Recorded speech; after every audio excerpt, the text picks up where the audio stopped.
22 जनवरी 2024 एक ऐसी तारीख जो अब हमेशा हमेशा के लिए इतिहास के पन्नों में दर्ज हो चुकी है। आस्था का केंद्र माने जाने वाले अयोध्या नगरी से खास रिश्ता कोरिया से कैसे जुड़ा है, ये अपने आप में अनोखी कहानी है। राम मंदिर की प्राण प्रतिष्ठा में शामिल होने के लिए तकरीबन 50 से अधिक देशों को निमंत्रण भेजा गया था। उनमें से एक कोरिया भी है। दक्षिण कोरिया की किम चिल सू को यह निमंत्रण भेजा गया। वह रानी हू के राजवंश से हैं। रानी हू को सूरी रत्ना के नाम से भी जाना जाता है, जो अयोध्या की राजकुमारी रह चुकी हैं।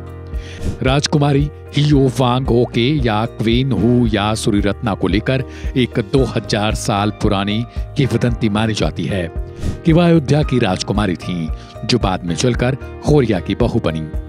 दक्षिण कोरिया में और पिछले कुछ दशकों में भारत में यह भी व्यापक मान्यता है कि 48 ईस्वी में अयोध्या की राजकुमारी सूरी रत्ना ने राजा सुरु से शादी करने के लिए 3 महीने की लंबी यात्रा की थी। कहा जाता है कि उन्होंने 42 ईस्वी में कारक वंश की स्थापना भी की। उनके राज्य की राजधानी गिम्हे शहर थी।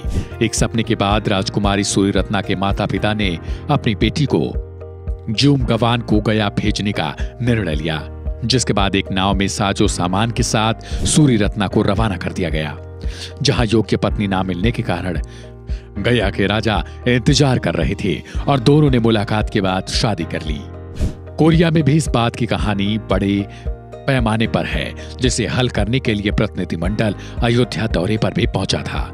अयोध्या के राजवंश के सदस्य विमलेंद्र मोहन प्रताप मिश्रा ने 2018 में टाइम्स ऑफ इंडिया को बताया था कि 1996 में इंजे विश्वविद्यालय का एक प्रतिनिधिमंडल रानी हू की वंशावली का पता लगाने के लिए अयोध्या पहुंचा और हमारे शाही परिवार से मिलने आया।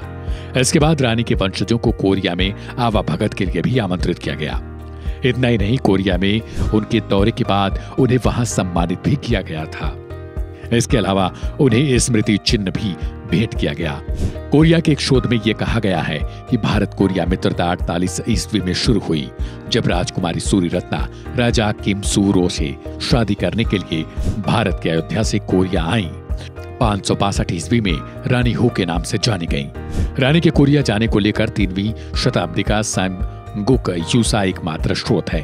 हालांकि अभी तक इस पर कोई भी निर्णायक सबूत नहीं मिल सका है।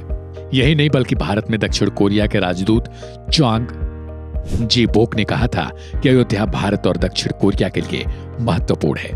2000 साल पहले एक भारतीय राजकुमारी की कोरियाई राजा से शादी की किंवदंती का अयोध्या से संबंध है, जो कि हमारे इतिहास की किताबों में अयुता की राजकुमारी का उल्लेख है। अयुता, जिसे भारत में अयोध्या के नाम से जाना जाता है। वहीं सीएम योगी आदित्यनाथ के साथ ही कोरिया के एक शहर ने एक एमओयू पर हस्ताक्षर किया, जिसके बाद रानी सूरी रत्ना के पार्क के निर्माण के बाद वहां पर अन्य चीजों को भी विकसित किया जा रहा है। बहरहाल इस रिपोर्ट में इतना ही, बाकी की हम और ताजा जानकारियों के लिए सब्सक्राइब करें वन इंडिया प्लस को।